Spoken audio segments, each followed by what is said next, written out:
Shalom, saudara. Harapan saya kita semua dalam keadaan yang sehat, dalam keadaan yang bahagia, dalam keadaan yang rukun, dan senantiasa mampu menikmati berkat-berkat dari Tuhan. Saudara, saat ini kita akan merenungkan tema selalu ada harapan. Sebelumnya mari kita berdoa kepada Tuhan.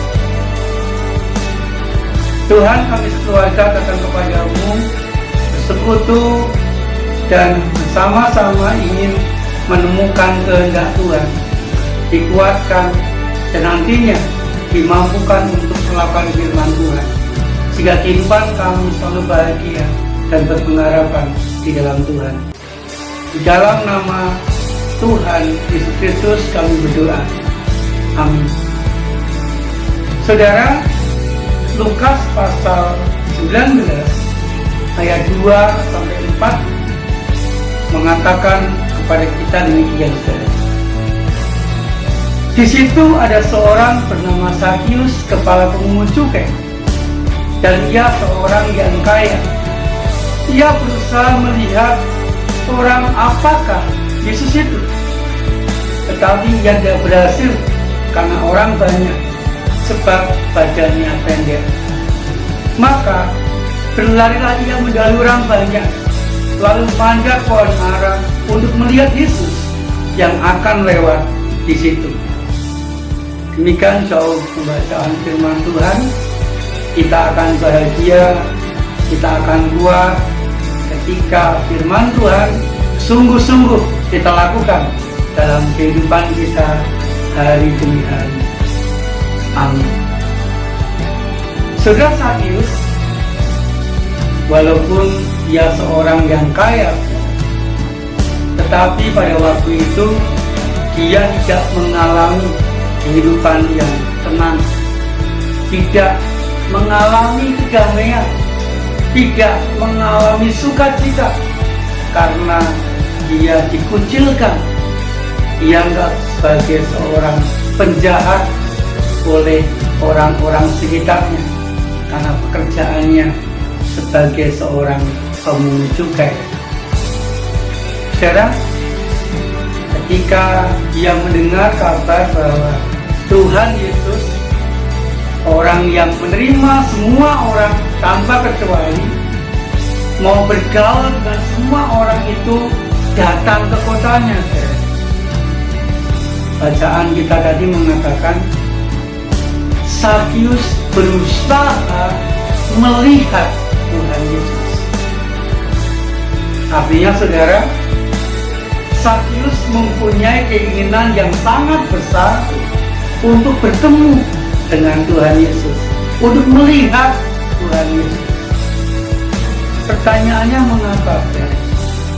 Karena Zakius pun juga rindu diterima, rindu bisa bergaul dengan Tuhan Yesus di dalam hidupnya. Tetapi sayang, Bapak Ibu, Injil menceritakan bahwa karena badannya pendek, maka dia terhalang oleh orang banyak yang berkerumun di sekitar Tuhan Yesus, sehingga kerinduannya, keinginannya untuk melihat Tuhan Yesus gagal dan sulit untuk diwujudkan karena terhalang oleh orang banyak. Tetapi saudara, Zakius tidak putus asa. Kerinduannya sangat besar untuk berjumpa atau melihat Tuhan Yesus itu sangat kuat.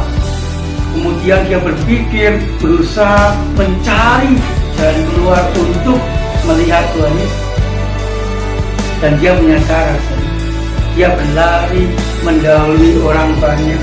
Dan ketika dia melihat pohon ara, lalu dia memanjat pohon ara itu, dia berusaha memanjat pohon ara, dan dia bisa berada di atas atau berada di pohon ara itu. Jemaat Tuhan, ketika dia sudah di atas di pohon ara itu, ada harapan yang sangat besar. Ketika Tuhan Yesus lewat, maka dia bisa melihat Tuhan Yesus dengan jelas dari atas. Dia berpikir pasti harapanku tercapai. Dari atas ini aku bisa melihat Tuhan Yesus yang berjalan di dalam hidup. Bapak Ibu yang dikasihi Tuhan, walaupun harapannya belum tercapai, walaupun Sakyus belum melihat Tuhan Yesus atau belum bertemu dengan Tuhan Yesus, tetapi ketika dia sudah berhasil memanjat pohon ara, dia merasa lega, dia merasa ayu, dia merasa bersyukur karena dia pasti akan bisa melihat Tuhan Yesus. Jemaat yang dikasihi Tuhan, bagi Sakyus, memanjat pohon ara merupakan keberhasilan antara, sehingga dia sangat mensyukuri itu. Walaupun belum melihat Tuhan Yesus, tapi dia sudah bersyukur dan harapannya semakin besar mampu melihat Tuhan Yesus. Jemaat yang dikasihi Tuhan, demikian juga dalam kehidupan kita masing-masing. Untuk bisa bersyukur, untuk bisa merasakan kebahagiaan dalam kehidupan kita, tidak harus atau tidak perlu menunggu sampai semua pengharapan kita tercapai dahulu, baru kita bersyukur. Tetapi seperti Sakyus, kita bisa mensyukuri setiap tahap dalam kehidupan kita yang mampu kita raih. Contoh, saudara, di saat Tuhan mengizinkan kita sakit, kita tidak harus menunggu sehat dulu baru kita bersyukur, sehat dulu baru kita bahagia. Tidak. Kita bisa bersyukur tapi kita harus. Di saat kita mampu membeli obat, kita syukuri. Di saat kita mampu minum obat, kita syukuri. Karena itu merupakan awal. Ketika kita bisa minum obat, itu merupakan awal kita mempunyai pengharapan yang sangat besar kita bisa sembuh. Kita syukuri di saat bisa makan obat, di saat kita bisa membeli obat, baru kita akan sembuh.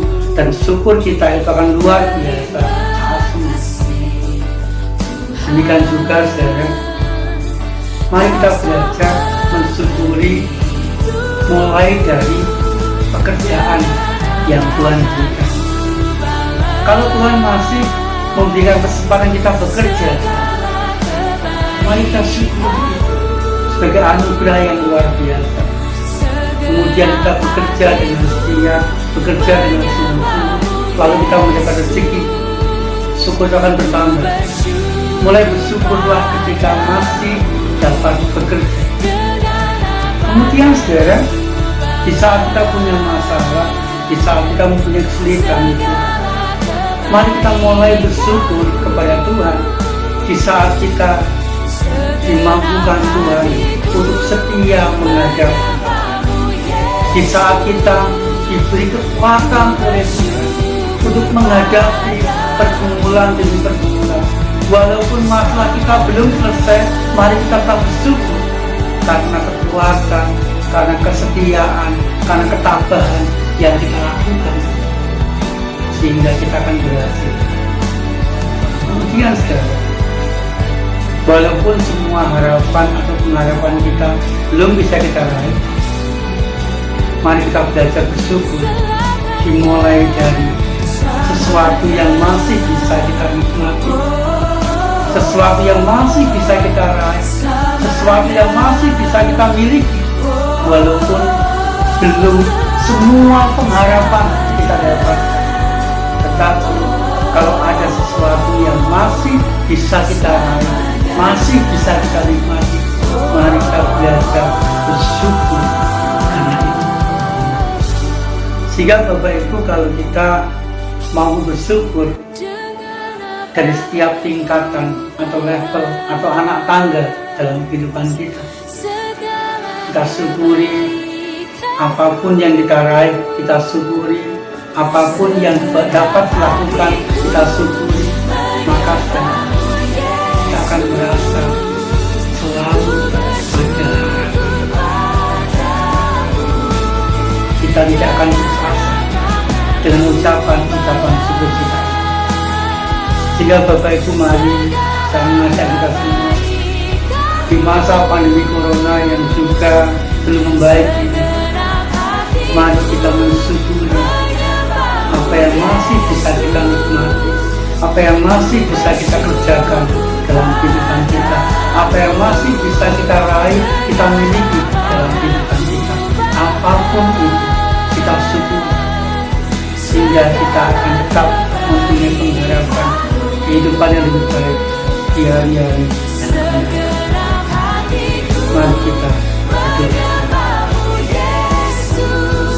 Tuhan, mampukan kami belajar bersyukur, mensyukuri apapun itu yang saat ini masih dapat kami nikmati, masih dapat kami raih, masih dapat kami miliki di dalam kehidupan kami. Dan biarlah ungkapan syukur kami itu membuat kami senantiasa hidup di dalam pengharapan dan selalu mempunyai pengharapan dalam kehidupan kami. Terima kasih ya Tuhan, berkati kami semua. Di dalam nama Tuhan Yesus Kristus kami berdoa. Amin.